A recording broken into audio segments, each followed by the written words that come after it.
We would like to begin by acknowledging the Indigenous peoples of all the lands that we are on today. While we meet today on a virtual platform, we would like to take a moment to acknowledge the importance of the land which we each call home. We do this to reaffirm our commitment and responsibility in improving relationships between nations and to improving our own understanding of local Indigenous peoples and their cultures. From coast to coast, we acknowledge the ancestral and unceded territory of all Inuit, Métis, and First Nations people that call this nation home. Please join me for a moment of reflection to acknowledge the harms and mistakes of the past and to consider how we can each, in our own way, move forward in a spirit of reconciliation and collaboration. I'm connecting today from North Bay and would like to recognize the land that North Bay is in, the territory of the Robinson-Huron Treaty of 1850. And the land on which we gather is the Anishinaabe people, and specifically the Nipissing First Nation. I encourage and invite you to recognize whose land that you are joining us from and let us know in the chat. To find out more about the land on which you reside, please visit native-land.ca.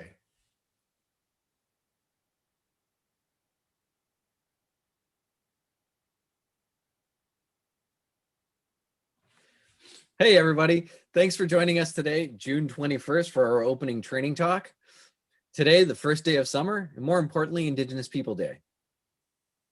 Please join us in a moment of silence for the loss of 215 children found near the city of Kamloops and for all the children that didn't return home from the residential schools.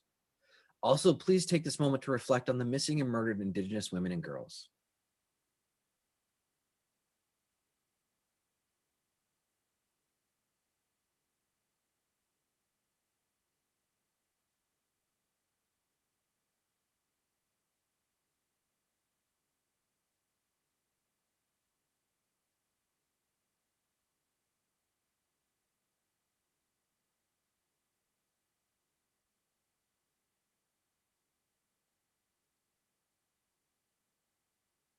Thank you. My name is Chris Bird, Learning Systems Technologist with the Teaching Hub, managing the nursing courses under the School of Education and Professional Studies. We're pleased to welcome you today to this event and look forward to an insightful and in-depth talk into designing for social change. Here with me is my colleague Rob Boulay, LST in the Teaching Hub with a focus on business, criminal justice, and social work. We're excited for today's episode, Designing for Social Change. Please mark in your calendar our next two live events, which we hope you will join us for. The first, July 27th at noon, Designing for Care, and August 24th, also at noon, we'll be discussing micro-credentials. Today, we're joined by Dr. Sarah Driesens, the Manager of E-Learning in the Office of the Dean of Teaching, as well as Heather Carroll, Senior Instructional Designer within the Teaching Hub, who will introduce our first guests for Season 3 on the topic of designing for social change. Hello to you both, and thank you for joining us to start off Season 3. Hi, Chris. Thanks so much for having us. Welcome, everybody. So great to be here, joined by my colleague, Heather Carroll, and our esteemed guests for today. Just a bit of a proviso before we start. I am also here with my near 15-month-old, so if you hear some bangs or mamas in the background, that's who's chiming in with me today. So I'd like to introduce our first guest, who is an esteemed colleague of mine. I've known her for years. She is brilliant and a very dear friend. So welcome, Dr. Sarah Hunter, who uses she, her pronouns. She is an emerging researcher, mindfulness practitioner, student affairs professional, and Ontario certified teacher. Dr. Hunter recently received her PhD in educational sustainability from Nipissing University. Sarah currently works at Georgian College as a researcher. She teaches at Lakehead in the BEd and MEd programs, and she also works for the nonprofit Mindfulness Without Borders. She is a busy, busy woman. So welcome, Sarah. Thank you so much for being here with us today. And I would also like to introduce our second special guest, Lindsey Voisin. She is an active practitioner and researcher in Nipissing's Student Learnings and Transitions Department. And professionally, Lindsey identifies first as an educator and views education as a powerful tool for change. And through that lens, views herself as a change maker. So before we begin our discussion, I'd just like to pass it over to the audience. We're going to respond to this poll, and all the instructions should come up on your screen of do you see yourself as a change maker? So if you want to go to pollev.com/chrisbird024 or text chrisbird024 to 37607 and respond to that. Do you see yourself as a change maker?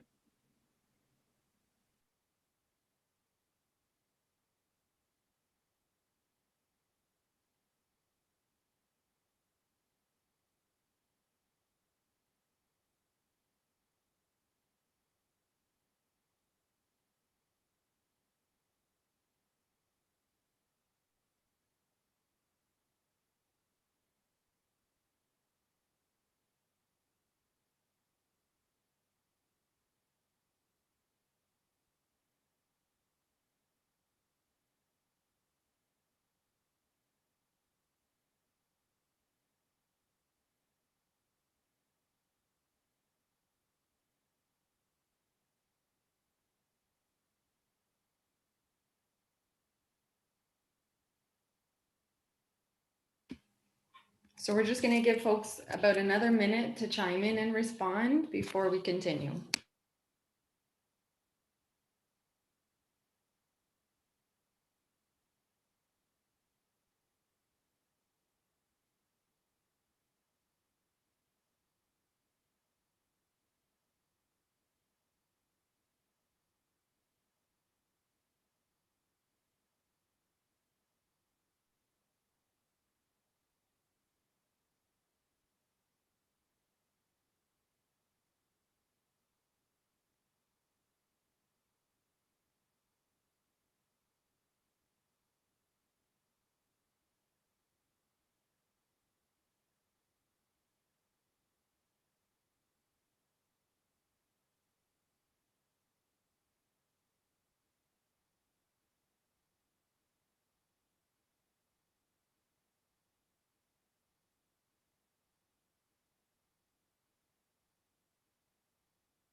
Okay, so just when I thought we had a clear winner, it switched up again.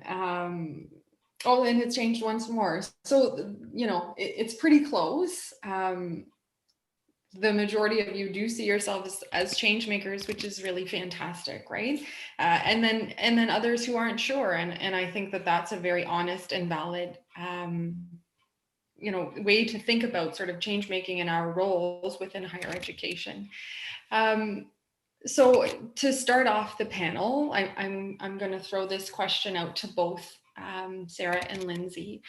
So I think that many of us in the world of academia really struggle with this idea of imposter syndrome, right? And I know personally I've struggled with it for a long time, and I talked about it and wrote about it in my research and in my dissertation. But I think when we talk about social change or being a change maker or an agent of change, we can very easily veer into that sort of imposter territory, right? So can you talk a little bit about what social change means for you, and share even your own change making journeys with all of us today?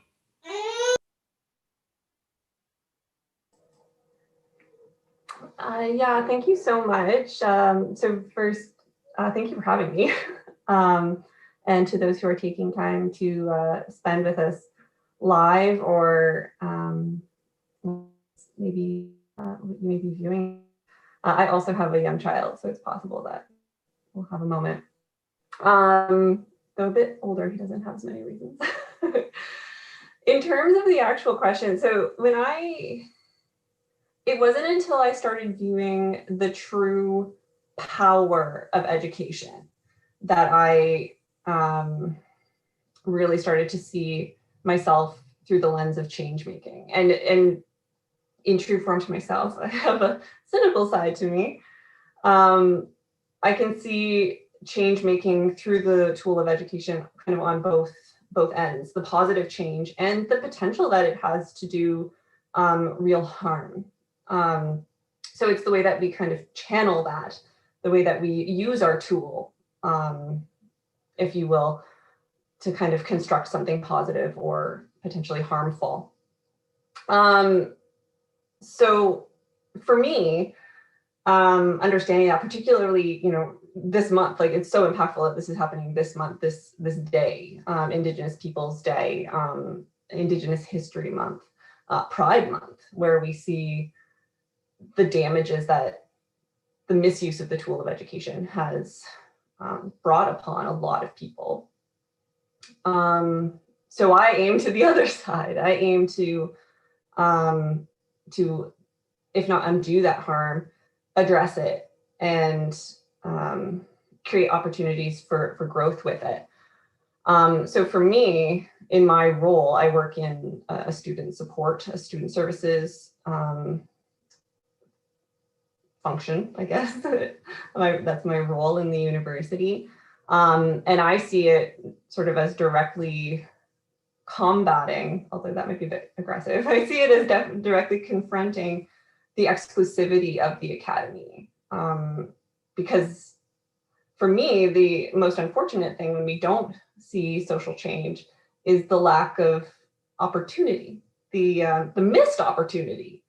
So I'm reminded of great thinkers like Michael Faraday, harnessing electricity, and he was not neurotypical. He needed help in math.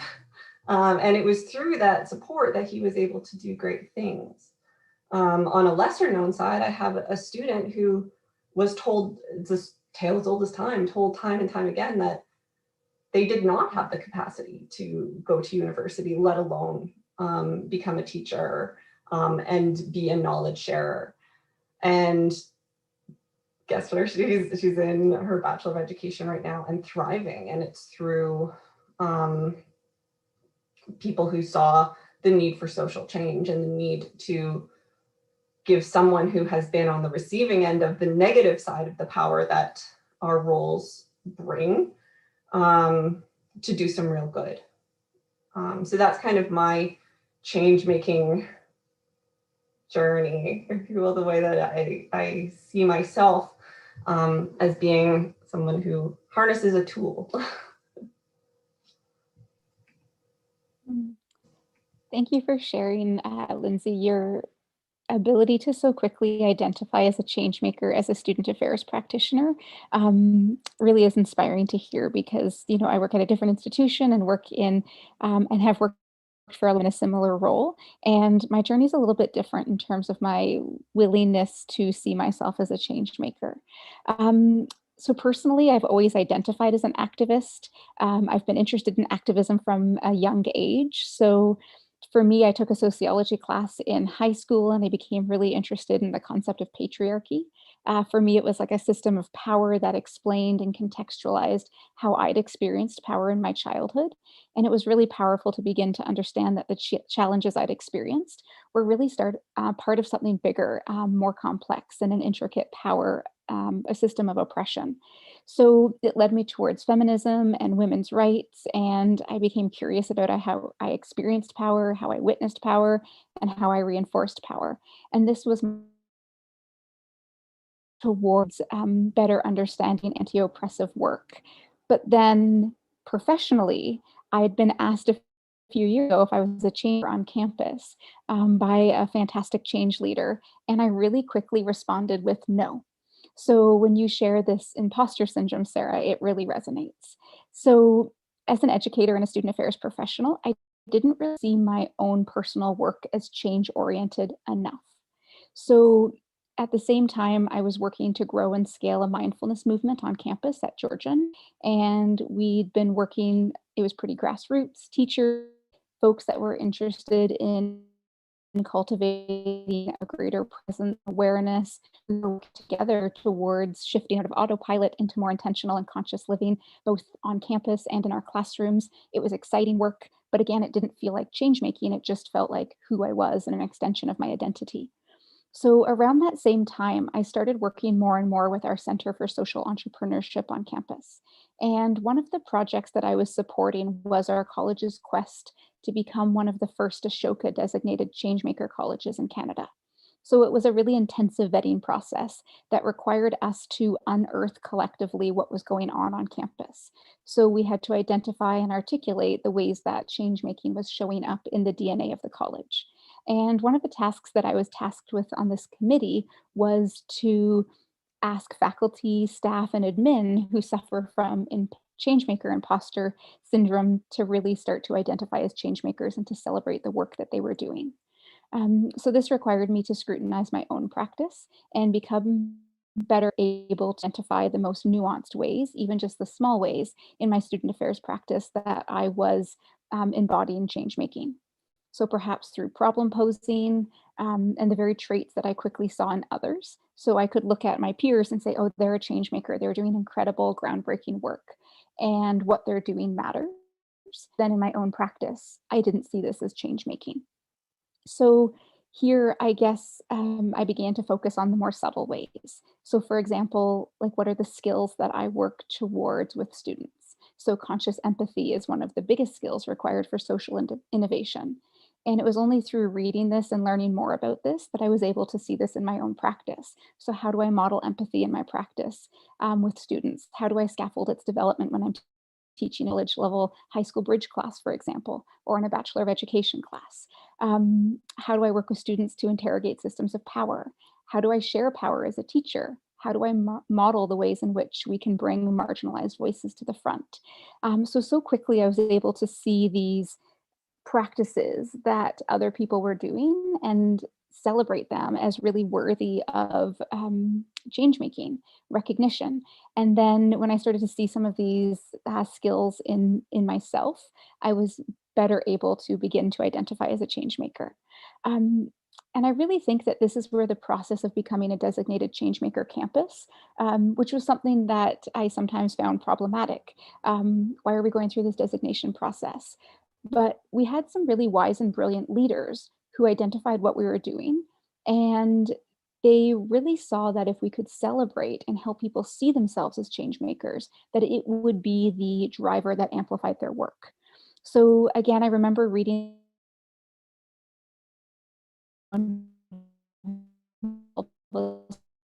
social problem. And then Ashoka said that it involves empathy, it involves thoughtfulness, creativity, collaborative leadership, and taking action.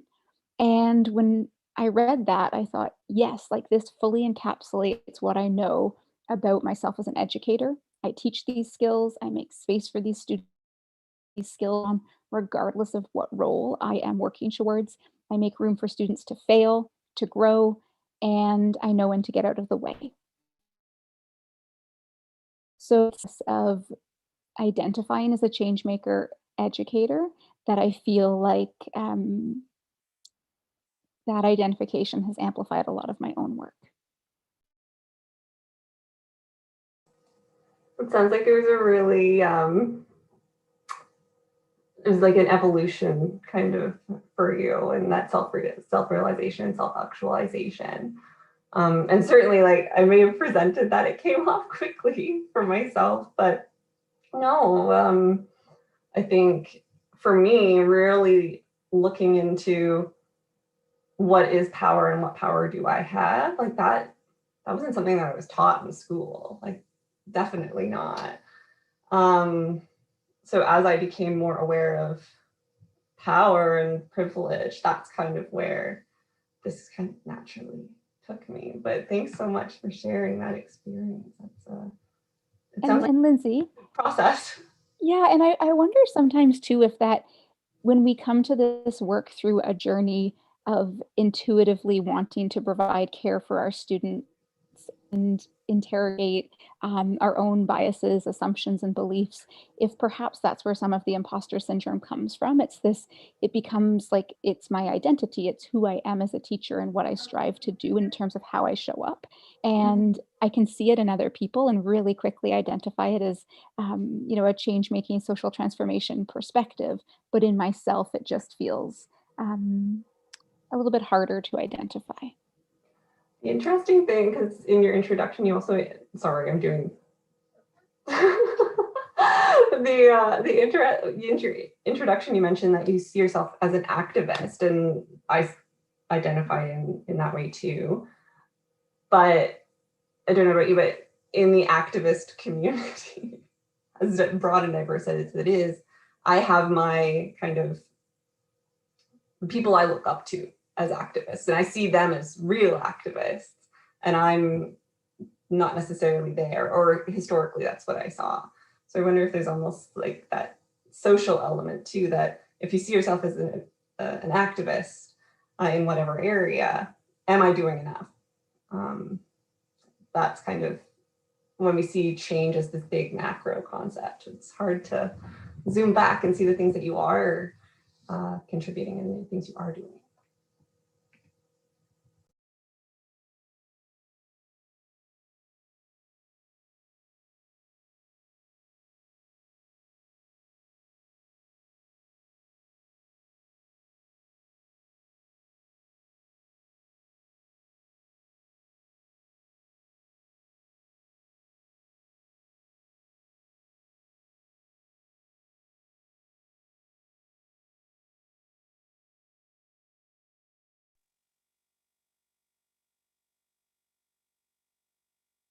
How many people in your school, company, community are change makers, and why does it matter? The old game was efficient but repetitive. Today, machines do most of that for us. The world is changing fast. A global mind shift is happening. Innovation in technology is connecting us more than ever before. We're sharing more and working differently as the next generation pioneers the jobs of the future. The status quo is no longer enough.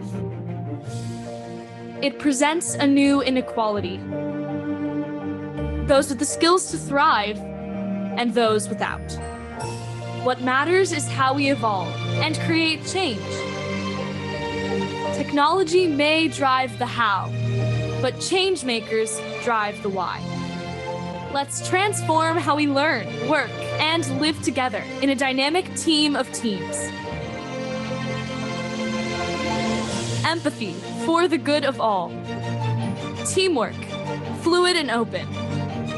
New leadership where all lead. And change making, transforming your world, however small or big.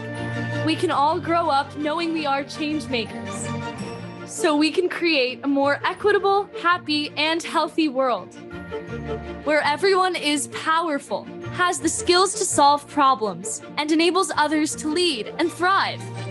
Let's lead the Everyone a Changemaker movement together. Ashoka, everyone a changemaker.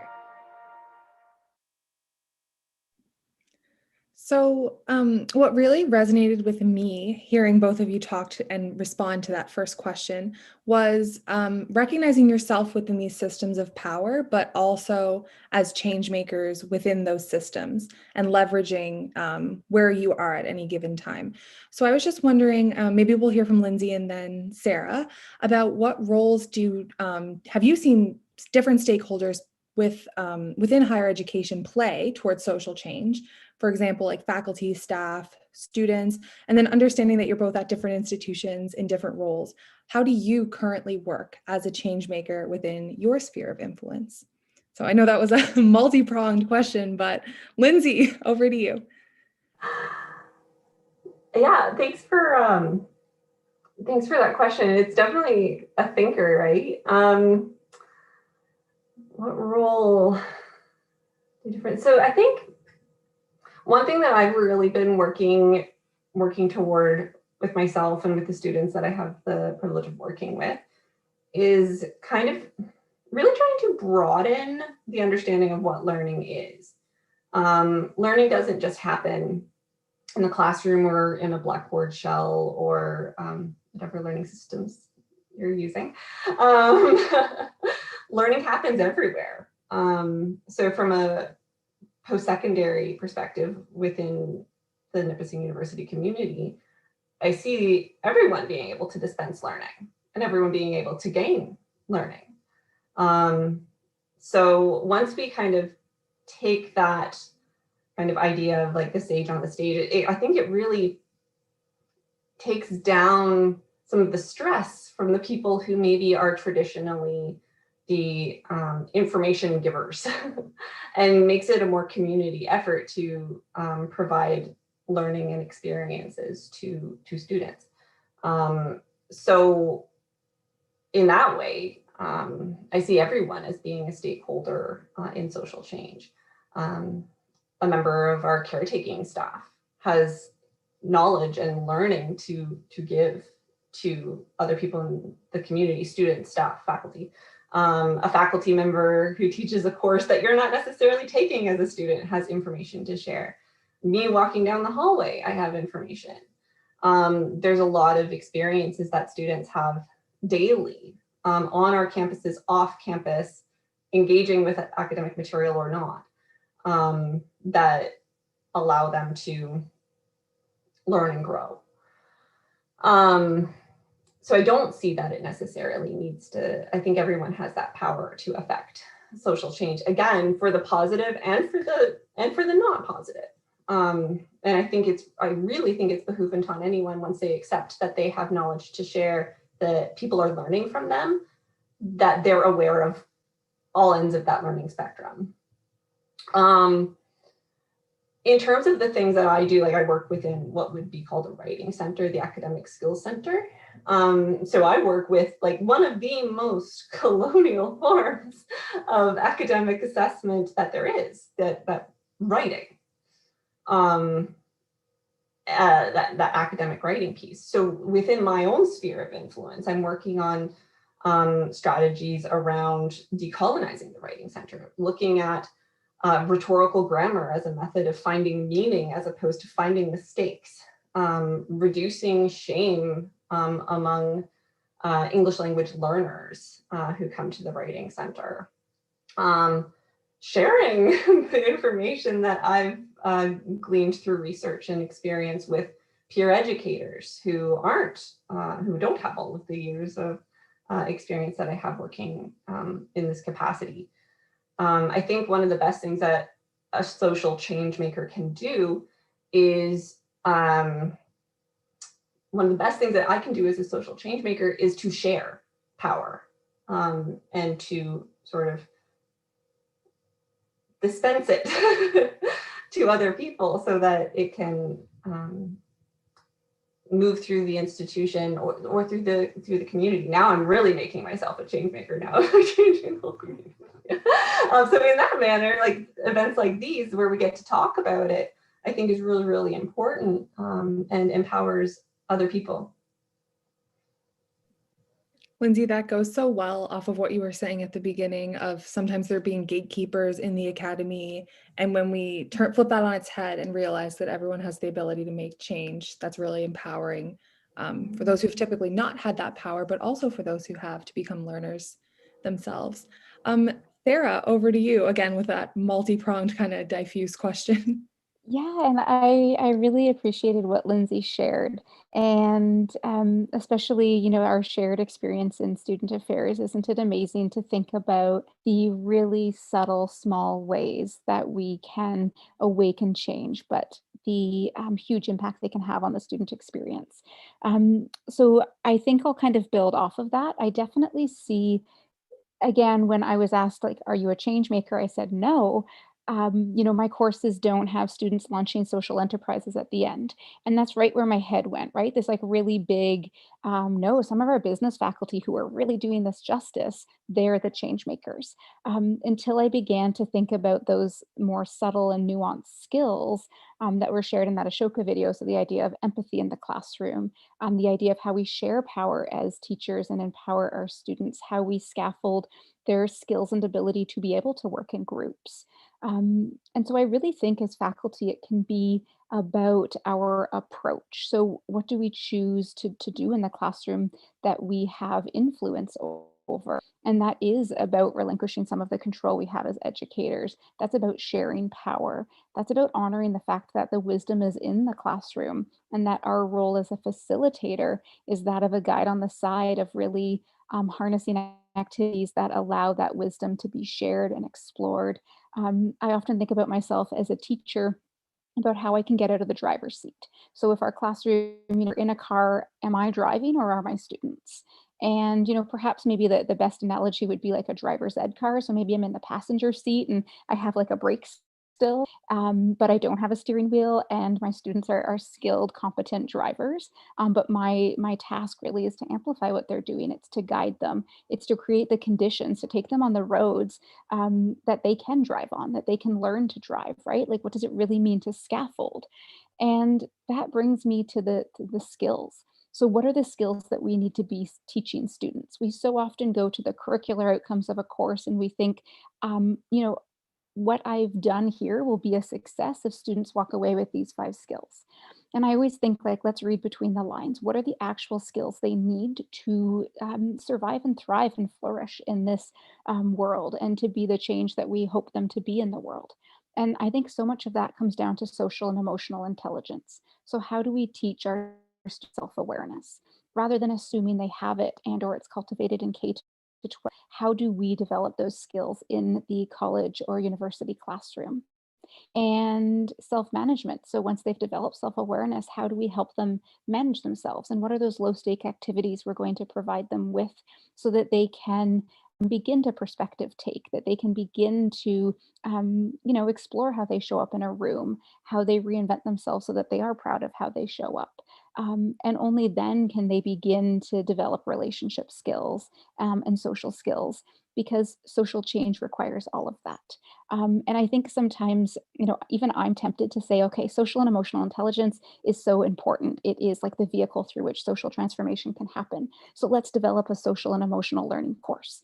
Like, I would just be so thrilled to develop a course in mindfulness and social emotional intelligence and happiness.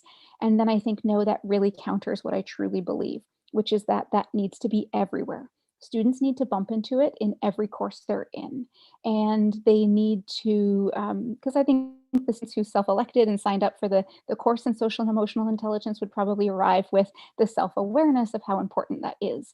But rather, it just needs to be everywhere. It needs to be an ecosystem approach where students bump into how to be a better human and how to become the change that they do want to see.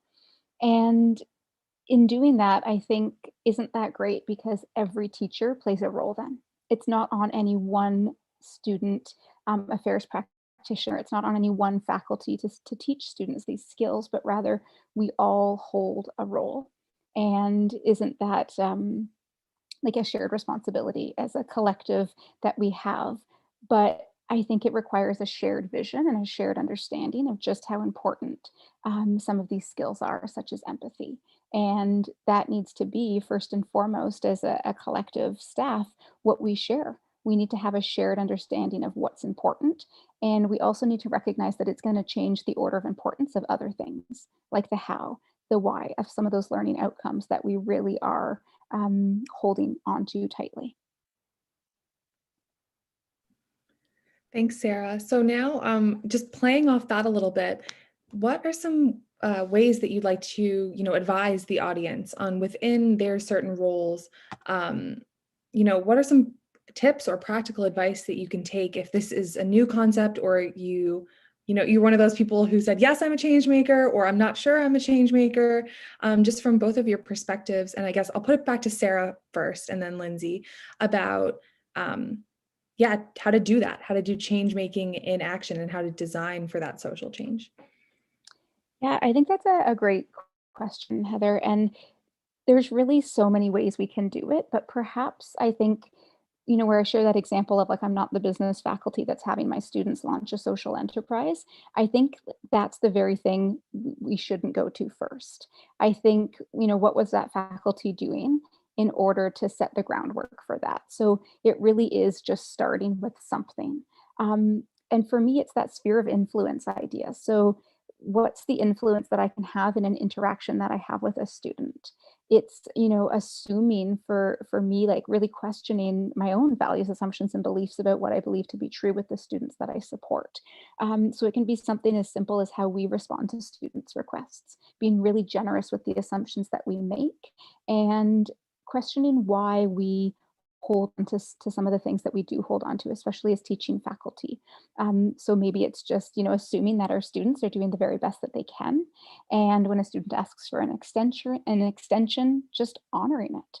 Maybe it's stepping back from your course and revisioning, what do I really need students to know at the end of this course in order to be able to?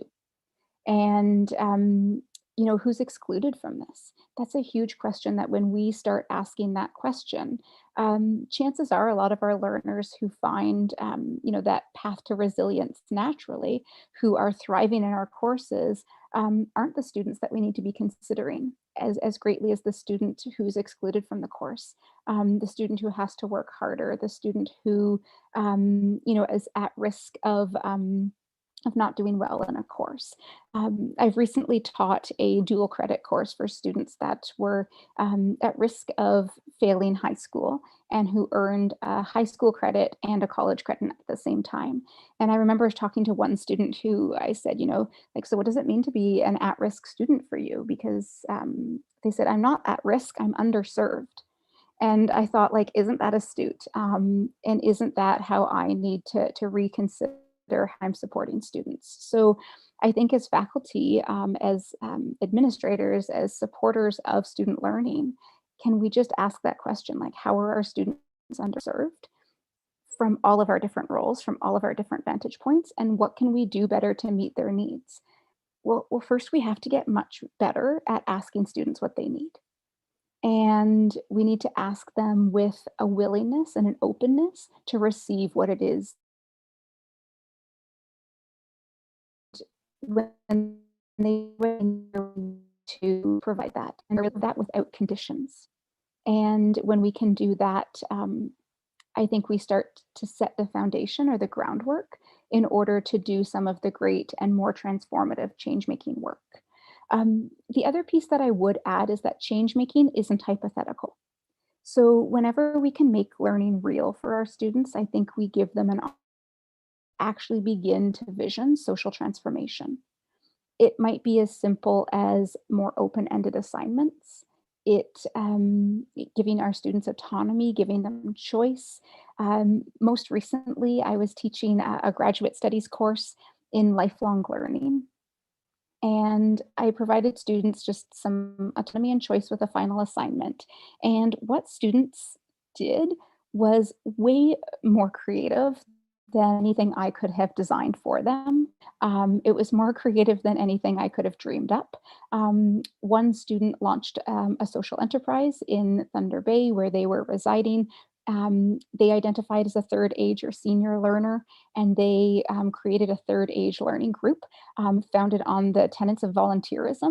And I'm reading the student's assignment thinking, oh my, like this is more than I could have dreamed up for the whole collective class, yet this was one student's experience. And they shared it with the class, and a lot of people were getting involved in it and wanting to network with different agencies that they'd worked with. And what did I do as a faculty to create the conditions for that? I didn't create or design that assignment. I got out of the way. So I provided my students an opportunity to bring an idea to the table.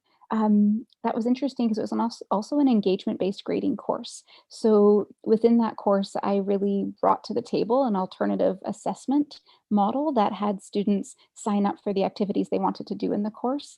And I didn't grade their work numerically. But what a lot of the students shared is it just took them out of the mentality of trying to achieve a certain grade, and it created space for them to take risks. Not for all students, but for this student especially.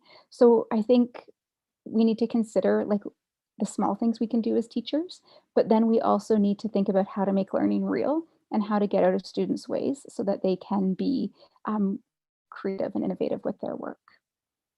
Lindsay. And that was like the perfect segue because I know Lindsay from her position, not to put words in your mouth, is super passionate about assessment, but feel free to talk about anything, but I know you're just itching to talk about assessment. I feel like I talk about it a lot.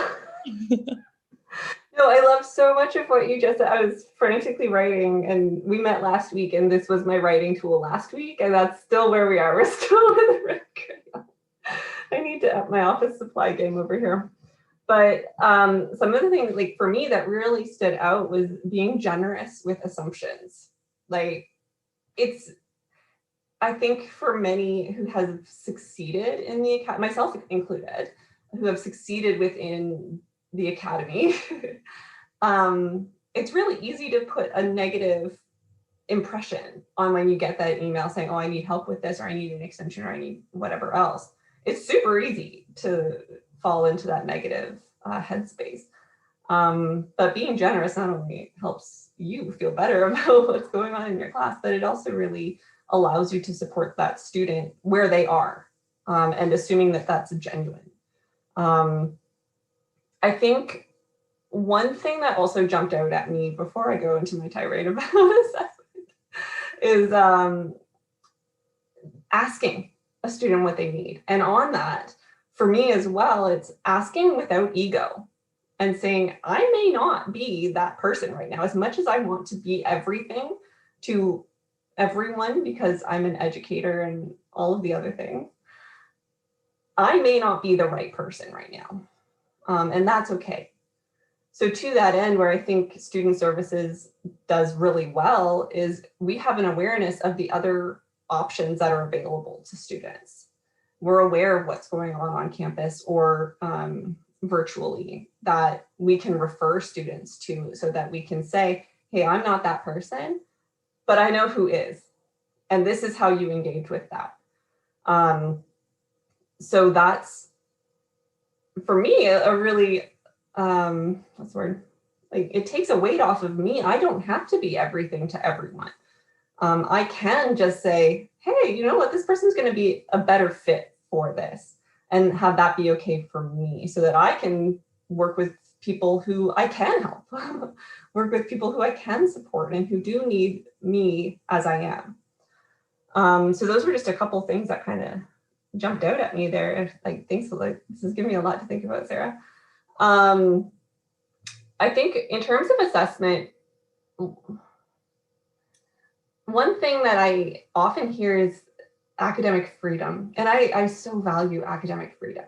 And one thing that I want sort of people to empower themselves with is that academic freedom gives you so much option for how you're going to do things, and the power that you have for how. It's a power beyond even what I have within my student services role. And it's hugely impactful because it goes into that idea of assessment. So if we're thinking about giving students a comfortable space, for example, to produce their best, to really self-actualize through the work that they're doing for your course. And then we do something at the end, like requiring a camera for an exam.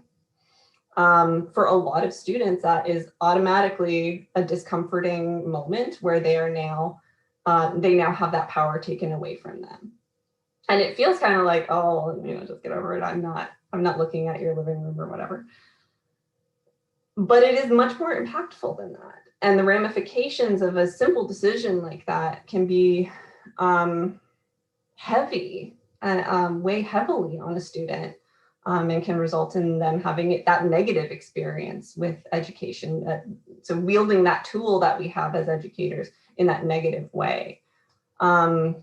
Things like focusing only on writing or only on testing can be really challenging for a lot of students. I'm thinking of students for whom English is not their first language. They can express themselves in many ways that are not necessarily the ways that we typically associate with post-secondary, that writing or examination strategy. I think being comfortable with opening yourselves up to what students want to do or what students can produce and encouraging them to do that the best way they can. So figuring out alternative ways of interpreting what they've provided you to measure against the learning outcomes for a course or the learning objectives. So like that business or that enterprise that the student came up with, you know, if we don't change the rubric, that could be really hard to grade. And in that case, I understand why we go to testing and things that are very very objective. Like it's very easy to mark that. So sometimes you need to just completely flip our strategy so that it can be far more open-ended and encourage students to do their very best and present the thing that they think is going to actually exemplify what they what they got out of your course. I think those are my big ones. I think that beyond faculty, if there's, you know, other student affairs practitioners or people outside of working with students, I think realizing consistently the things that you're doing on a day-to-day that students are seeing, that students are engaging with in some way, and harnessing that as they're learning from me. I think that can be a very empowering feeling. Folks who work perhaps in the food services, the experience that a student has with you and the things that they're seeing you do, they're seeing that they know they're seeing, and that shapes who they are moving forward. I ultimately think that some of the best social change can be made when we develop a genuine rapport with students. So being authentic in your own way, if you're an educator or wherever you are when you contact students, being authentic and being, developing that real rapport. And I'm going to stop because I feel like I'm just going to say words. Lindsay, I think I would definitely respond to what you shared and what you quite obviously embody in terms of care, and link that to the assessment piece. And I think through my own reflections, and I know, Sarah, you and I have reflected a lot on this, the idea of, you know, Nell Nodding's inspiration of care. Can we teach our students to care by really deeply caring for them? And the other piece, that if we want our students to go out and change the world, we need to make sure that they all equally have the energy and opportunity to do that.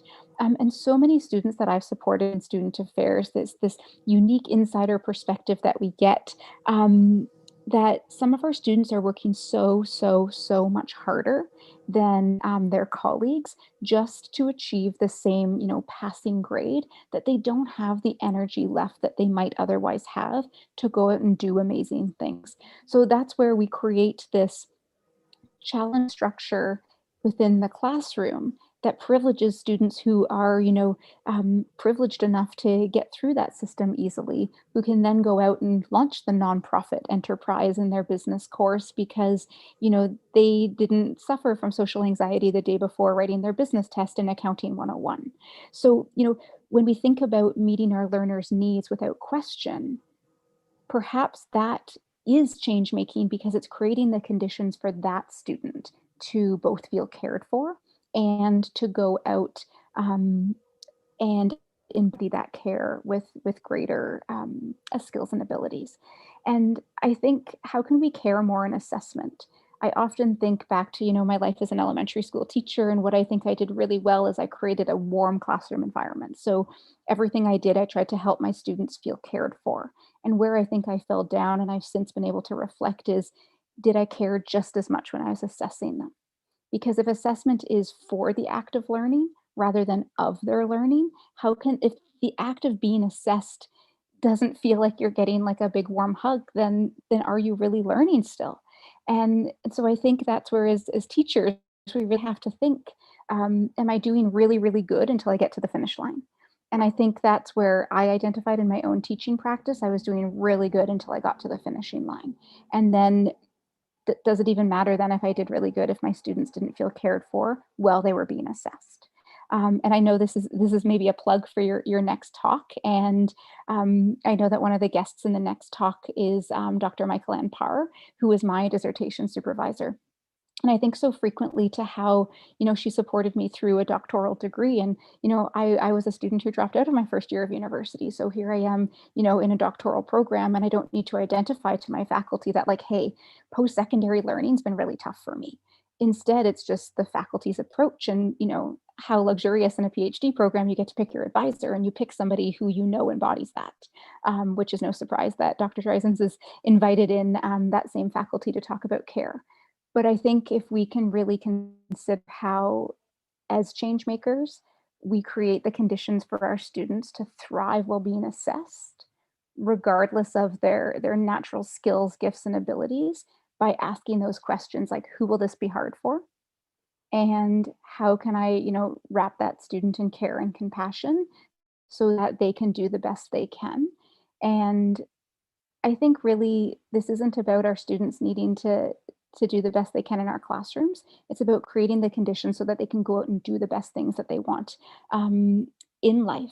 And one of my students, I was marking for my lifelong learning course this morning, and one of my students wrote a little reflection and said, as I leave this course, I want to quote Rita Pearson, who referenced that it's nice to be somebody when you arrive in a course, but it's better to leave a better somebody at the end of a course.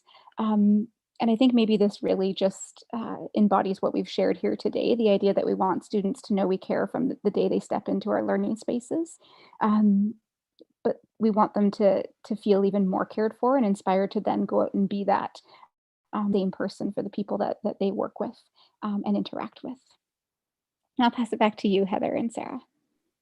Yeah, so I was just about to invite the live audience to ask any questions to our two fantastic panelists in these last couple of minutes, but we did have one come in directed, I believe, at Sarah Hunter about how do you put this amazing philosophy of yours into a syllabus? So we're circling back to those really practical tips.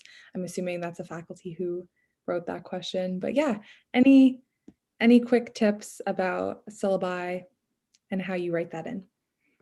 Yeah, I think it's definitely a challenging one, and there's no one answer. I think that's where we need to scrutinize our assessment practices, as Lindsay's invited us. And, to ask our students, a pre-course survey is something that I've used recently that I find really helpful. So asking my students before the course launches in an anonymous survey, what type of assessment supports your learning? What type of assessments do you thrive with?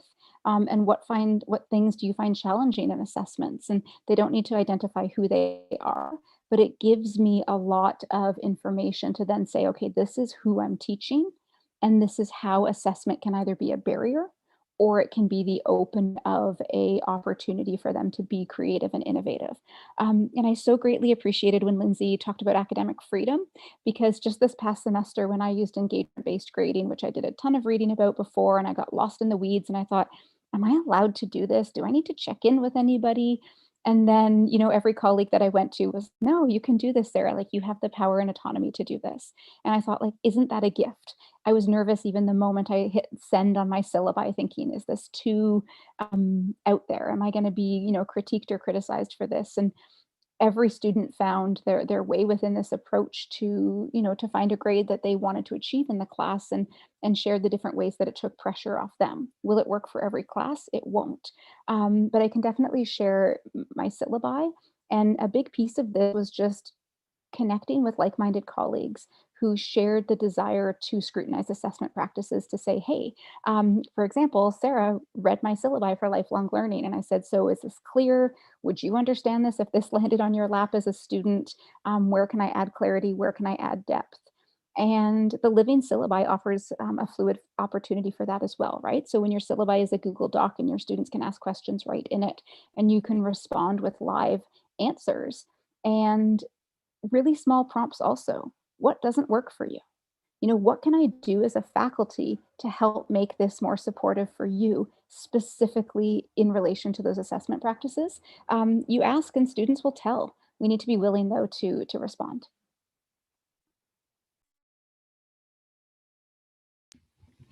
That's amazing. I have been chiming in and being actively present. I'm just using my octopus arms as a mom at home with a very busy toddler. So thank you both for sharing, right? Your wisdom and your brilliance and your experiences. I always learn so much having conversations with both of you. So I'm just so grateful and honored to know both of you incredibly amazing change makers, and know that this conversation, right, is shifting all of our own perceptions of our own sense, right, and identities as change makers. Just a few notes to sort of wrap up the session. I think for folks tuning in live or at a later date, sometimes this work seems intimidating, right? And so we started the session with, do you see yourself as a change maker? And we really invite you now, hearing this journey, both of these journeys, to think deeply, right? To pause and reflect at that sense of change making. What does it mean? What can it look like? What can it represent? Am I doing this work? I think the important piece in having the pair of you come together is this work is critical.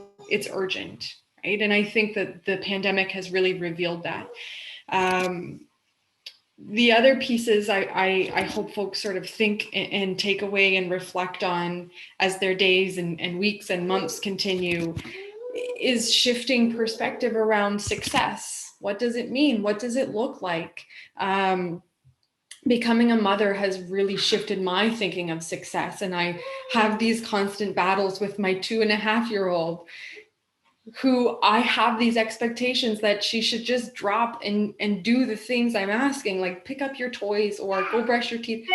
But her life doesn't exist on my timeline, and should it, right?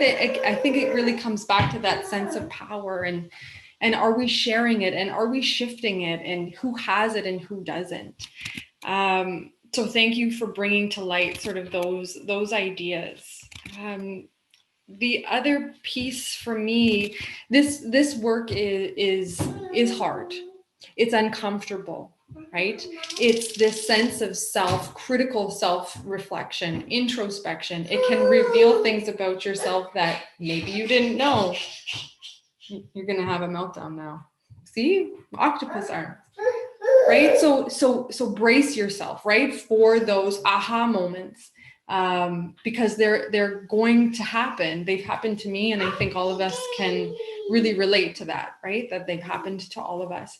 But just because something is uncomfortable, I always come back to Brené Brown, who is brilliant in her wisdom. Lean into that discomfort, right? Learning is hard because it's coming up against these old ways of doing things, but that isn't a reason not to do it. So, dig your heels in and find that one piece that you see yourself in this world, that you can start to shift your own thinking, your own doing, right? The ways that you think about students, the ways that you think about assessment, and really come to the table ready to allow all of your learners to both see themselves reflected and to also be given that opportunity to be change makers themselves, right? So that's where I will leave it. Again, it's 1 o'clock. Wow, we did it. I can't believe it. Thank you to Dr. Sarah Hunter and Lindsey Voisin for being with us, for sharing your wisdom. We are so grateful to all of you. And thanks to the behind the scenes amazing folks at Nipissing. You're amazing too. So bye, everybody.